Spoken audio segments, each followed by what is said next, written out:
மேகம் ஜாடையில ஏத்திவிடும் தாகம் என்கிற மோகம் கோடியில ஒருத்தியம்மா கோலமயில் ராணி ஆடி வரும் பூங்கலசம் அழகிருக்கும் மேனி தேர் நடந்து தெருவில் வரும் ஊர்வலமா ஊருலகில் அவளை போல பேர் வருமா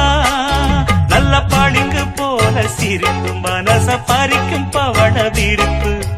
விளங்கிடாத இனிப்பு விவரம் புரிஞ்சிடாத துடிப்பு சந்திர ஜோதி வந்தது போல சுந்தர தேவி ஜொலிப்பு கலைவாணியோ ராணியோ அவள்தான் யாரோ